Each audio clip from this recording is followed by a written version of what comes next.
Hello everyone, welcome to our channel. दोस्तों, आज हम बात करते हैं परिस्थिति और भूमिका के बारे में। तो सबसे पहले पढ़ते हैं परिस्थिति के बारे में यानी स्टेटस। तो किसी भी समाज में सभी व्यक्तियों को मिलने वाले अधिकार और कर्तव्य एक जैसे नहीं होते। समाज में कुछ व्यक्ति उच्च पदों पर आसीन होते हैं, जबकि अनेक दूसरे व्यक्तियों की स्थिति उनकी तुलना में काफ़ी नीची होती है। यानी हर समाज में जैसे हम हर समाज में जो लोग रहते हैं उनकी स्थिति एक जैसी नहीं होती, बल्कि सबकी स्थिति अलग अलग होती है। कुछ उच्च पदों पर आसीन होते हैं, यानी कुछ उच्च पद पर होते हैं, कुछ निम्न पद पर होते हैं। जैसे कि अपने परिवार में एक व्यक्ति की जो परिस्थिति हो मुखिया की हो सकती है, जबकि कार्यालय में वही व्यक्ति दूसरे व्यक्तियों के अधीन हो सकता है। सामाजिक व्यवस्था में व्यक्ति की केवल एक स्थिति नहीं होती, बल्कि विभिन्न क्षेत्रों में इसकी एक साथ अनेक स्थितियाँ होती हैं। यानी कि कोई भी समाज ऐसा नहीं है जहाँ किसी व्यक्ति की एक जैसी स्थिति हो। उसकी स्थिति घर से लेकर बाहर तक यानी उसके समाज तक अलग अलग होती है। जहाँ वो एक तरफ अपने परिवार का मुखिया होता है, वही दूसरी तरफ वो एक अच्छा खिलाड़ी ना होने के कारण दूसरे खिलाड़ियों के अधीन हो सकता है, या किसी कार्यालय में अपने दूसरे कर्मचारियों के अधीन हो सकता है। तो सामाजिक व्यवस्था में व्यक्ति को विभिन्न नियमों और मूल्यों के द्वारा जो पद प्राप्त होता है उसी को व्यक्ति की परिस्थिति कहा जाता है। यानी जिसे समाज की व्यवस्था के द्वारा, समाज की जो व्यवस्था है उसके द्वारा व्यक्ति को जो समाज में पद मिला हुआ है उसे व्यक्ति की परिस्थिति कहा जाता है। जैसे कि एक समाज में किसी व्यक्ति की परिस्थिति एक पिता की, और बाहरी समाज में वह एक कार्यालय का कर्मचारी अधिकारी हो सकता है। तो जो पद समाज द्वारा स्वीकृत होता है उसे ही सामाजिक परिस्थिति कहते हैं। जिस पद को समाज की मान्यता नहीं होती हम उसे सामाजिक परिस्थिति में शामिल नहीं कर सकते। रॉल्फ लिंटन के शब्दों में सामाजिक व्यवस्था के अंतर्गत किसी व्यक्ति को एक समय विशेष में जो स्थान प्राप्त होता है उसी को उस व्यक्ति की परिस्थिति कहा जाता है।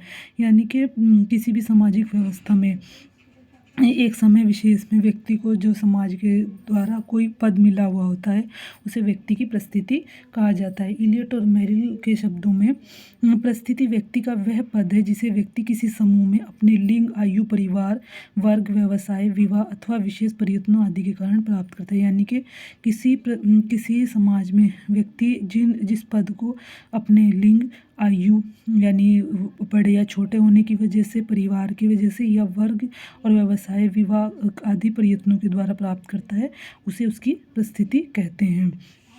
अब आता है परिस्थिति की विशेषताएं। परिस्थिति की अनेक विशेषताएं। सबसे पहले नंबर पे आते हैं समाज द्वारा मान्यता प्राप्त।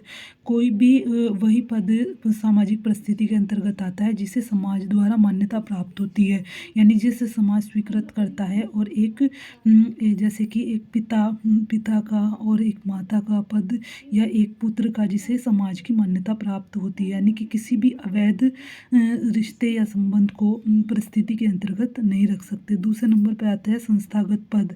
संस्थागत पद से मतलब होता है कि व्यक्ति के जिस पद को समाज की मान्यताओं परंपराओं द्वारा स्वीकृति दी जाती है उसे ही परिस्थिति के अंतर्गत रखते हैं। तीसरे नंबर पर आता है एक समय में विभिन्न परिस्थिति।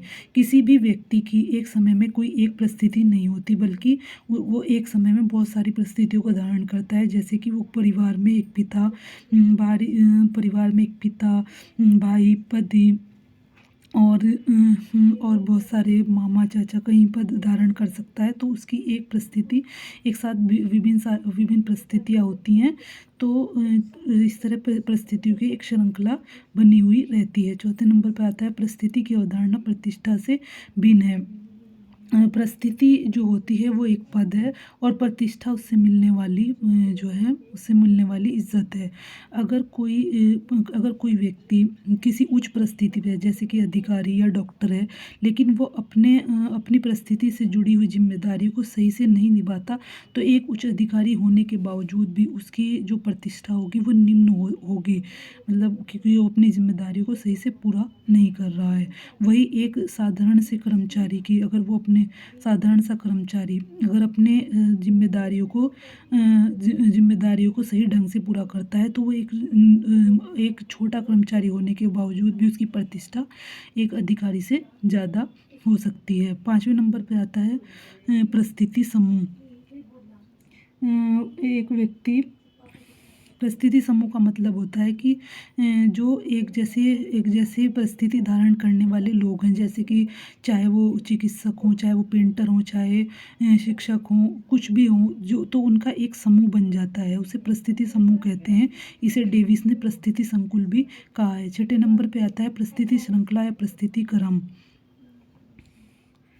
परिस्थिति श्रृंखला और परिस्थिति क्रम में आता है कि जब एक साथ एक ही व्यक्ति की बहुत सारी जो परिस्थितियाँ एक साथ हो जाती हैं, जैसे कि एक माता घर में, एक माँ बाहरी जीवन में वो एक शिक्षिका या किसी कार्यालय में वो कर्मचारी या कुछ भी एक साथ मामी चाची कई परिस्थितियाँ धारण करती है, तो उसे एक परिस्थिति श्रृंखला या परिस्थिति क्रम के अंतर्गत रखते हैं। 7वें नंबर पर आता है परिस्थिति संघर्ष। परिस्थिति संघर्ष का मतलब होता है कि जब किसी व्यक्ति को अपने किसी जो मित्र या अपने किसी पुत्र को अपनी परिस्थिति के अनुरूप जाकर कोई सज़ा देनी पड़े, जैसे किसी जज को अपने पुत्र को कोई किसी गलत काम के लिए सज़ा देनी पड़े, तो उसमें एक परिस्थिति संघर्ष पैदा होता है। यानी उसे अपनी जिम्मेदारी, एक तरफ उसे अपनी जिम्मेदारियों को पूरा करना होता है, दूसरी तरफ उसे अपने पुत्र के तरफ से भी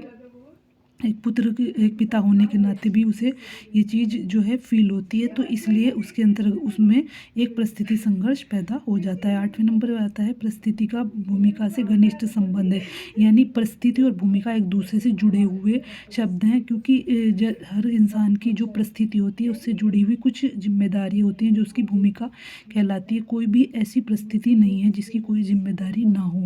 अगर कोई पिता है तो उसे पिता से जुड़ी जिम्मेदारियों को पूरा करना पड़ेगा। अगर कोई अधिकारी है तो उसे अपनी प्रतिष्ठा से जुड़ी हुई जिम्मेदारियों को पूरा करना पड़ेगा। कोई भी ऐसी परिस्थिति नहीं है जहाँ कोई भूमिका ना हो। 9वें नंबर पे आता है प्रदत्त और अर्जित परिस्थिति। कुछ परिस्थितियाँ ऐसी होती हैं जिन्हें समाज द्वारा बिना किसी प्रयत्न के किसी व्यक्ति को प्रदान कर दिया जाता है, जैसे माता पिता, भाई बहन, पुत्र पुत्री। तो दूसरी तरफ आती है अर्जित परिस्थिति, जिसे कि किसी विशेष योग्यता और मेहनत के जरिए प्राप्त किया जाता है।